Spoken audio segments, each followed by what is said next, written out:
So when I made my first $100,000, I thought my life would change and I would feel immediately super abundant. But actually, I didn't. And that's when I realized that it wasn't my income that was stopping me from feeling really rich. It was actually my internal programming. Now, if you're new here, my name is Tynan. I'm a financial educator and wealth mentor, and I help women from all over the world to design and step into living their richest life. Now, one of the ways I do that is to help them identify these money scripts that many of us have been programmed to live our lives by. And in this video, I'm gonna be sharing with you the 6 biggest culprits, the 6 worst money scripts that right now are running the story, running the reality for you, and most importantly, how to break them. And make sure you stay to the end because number 6 is especially shocking and it's been holding women back for generations. Now let's dive in. So think back to your childhood and the first lesson you ever learned about money.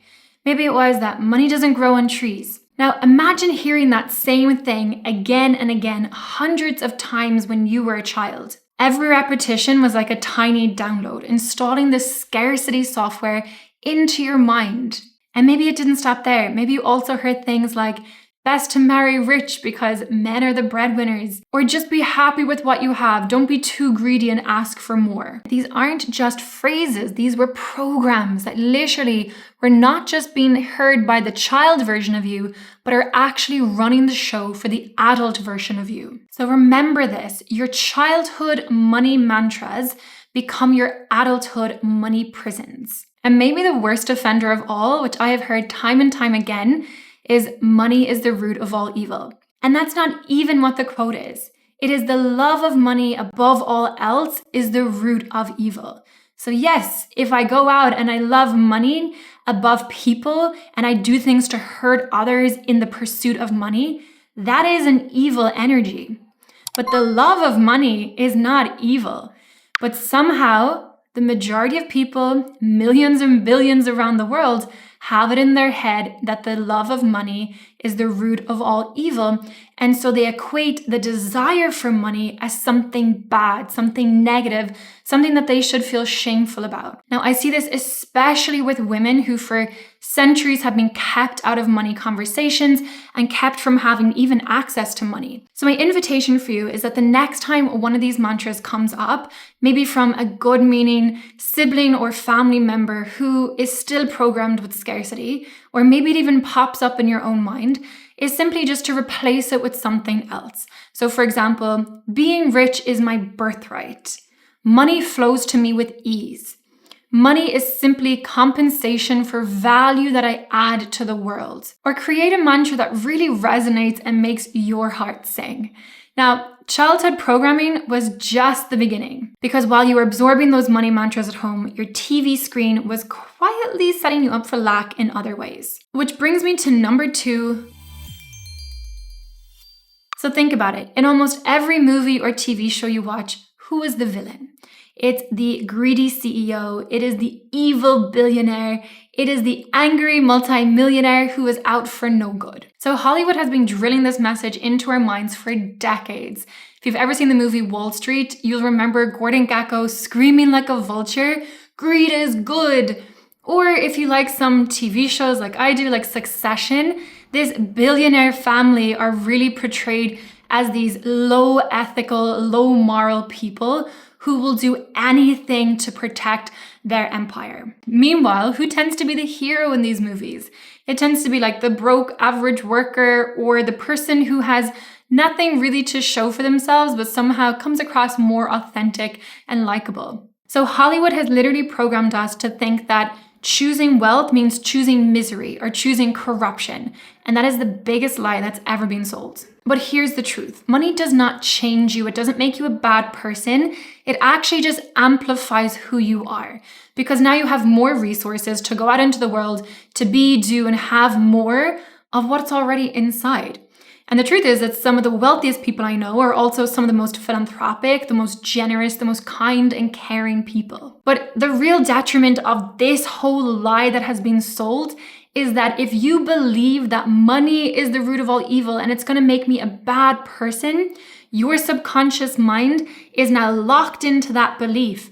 And so anytime you go on the journey to start building your wealth, to start building financial freedom and start to make more money, it's going to equate this as something dangerous and bad. And this is why so often I see women falling into patterns of self-sabotage and why it is so difficult to sustain that level of progress. So it's time to start training your brain that the desire of money, that to have lots of money, to become incredibly wealthy is a good thing. And give yourself plenty of examples of other women out there who are incredibly financially prosperous and are doing amazing things in the world. Whatever the current belief is, give your brain evidence that the opposite is actually true, that the desire of money, that to be ultra rich is your birthright, and it is just going to make you more of who you truly are at your core. So while your childhood was bringing you up with scarcity programming and Hollywood was programming you to think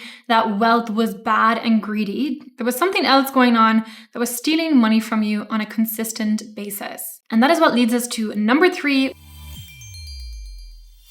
So here's a question that no one really asks out loud. Why does it seem like the more money you make, the less you actually keep? So maybe you're making 6 figures, but at the end of every month, it is the same story. And I remember this back in my early days in corporate finance when I would get my first bonus and be so excited and then look at my paycheck and be like, where is it gone? Right? Tax is everywhere around us.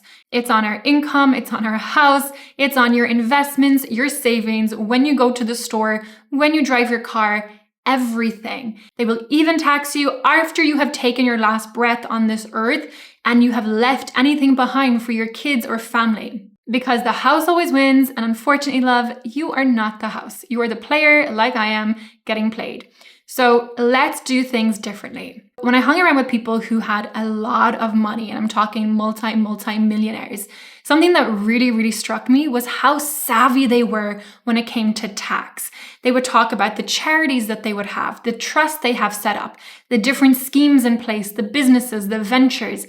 Everything was focused on how do I legally make as much money as possible and not give as much to what they would call Uncle Sam in the US, right? The tax man. How do I keep as much for myself without having to pay tax on it? Now, these people would have teams and advisors giving them how to set up these complex structures to really ensure this would take place. But some simple things that you can do right now is, for example, if you are investing your money, make damn sure that you are making the most of tax-sheltered investments first. Don't have your first investment account set up on Robinhood where there is no tax-sheltered accounts on there. If you are starting your own business or you have your own business, make sure that you are tracking every single expense and making absolute most of the tax code.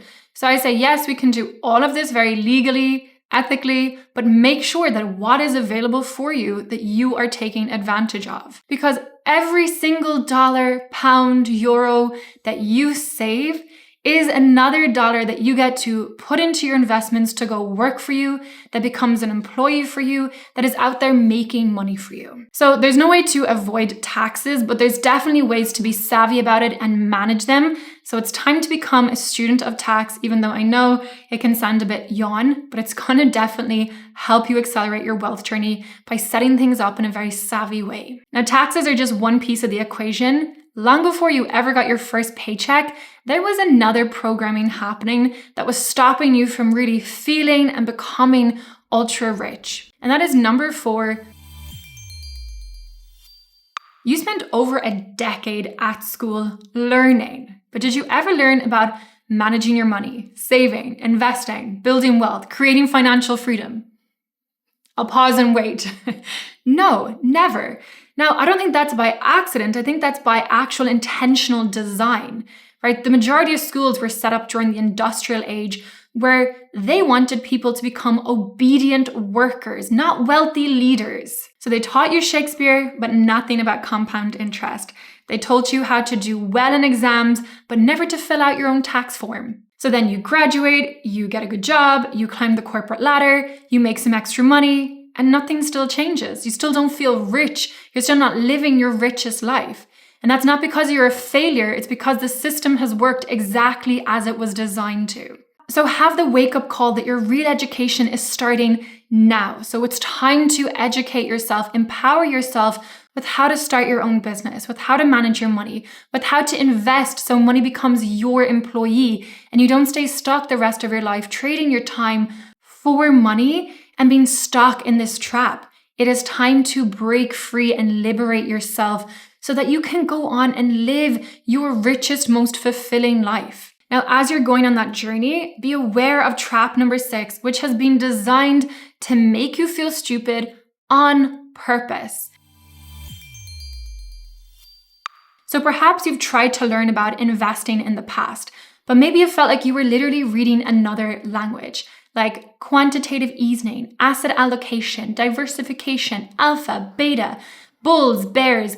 What are they talking about? Yes, in my 4 years studying finance at university, it was literally like learning a new language. And I think that is very intentional because it props up a lot of the financial system to be able to convince you that you can't do it yourself and that you must outsource your financial control to somebody else who knows better. Right? I see the same thing happening in the medical field with all the different terminology, again, to make you feel stupid and not question authority. They made money complicated on purpose because confused people make rich people a lot richer. It's why I'm really proud of what we do inside our Investing Academy, which is also available when you join the collective. We make sure that everything when it comes to managing your money, investing, is broken down in simple terms, plain English, explaining everything in bite-sized chunks. Because my mission and my whole intention with this is to ensure that you're empowered, that you take back control, that you feel confident to manage your own money, to invest your own money too, so that it works for you and you're not paying silly fees to someone else to do the same thing that you can do, but they won't even do as good a job. So let's bring it back to basics. And anytime that you hear a finance term, just Google it, break it down into plain English. Like diversification, basically just means don't put all your eggs in one basket. Assets, that is anything that is income producing, that is going to make you money. A liability is anything that is expense producing, that is going to take money from you, that's going to cost you. A bull market, think of the U in bull as the market's going up. A bear market, well, it's going to be going the other way. Don't let the jargon make you feel vulnerable to be played by someone else.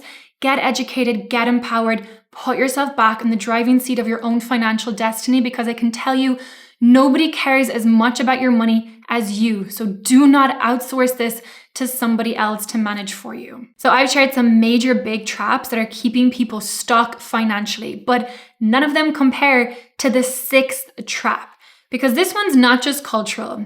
This one, it's personal, and it's been holding women back specifically for centuries. Until the 1960s and 70s in the UK and the US, women could not open up their own bank account or get access to credit cards without a male cosigner. That is like 50 years ago. This is one generation. And so when we think about epigenetics, something I teach inside the collective on the wealth frequency formula, and how habits and trauma and financial trauma gets passed down 3 generations, we're literally looking at grandmother or mother's time when they were denied the empowerment and the access to basic financial products.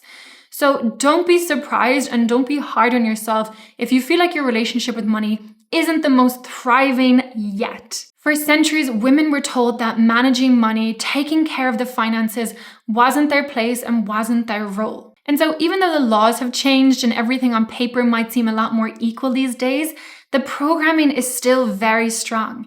So this is why you might still have hesitancy to really take charge of your finances or your family finances and might default that to your partner. Why you might not feel confident to actually invest your own money or to negotiate hard when we know that our male counterparts in the corporate world are negotiating all the time.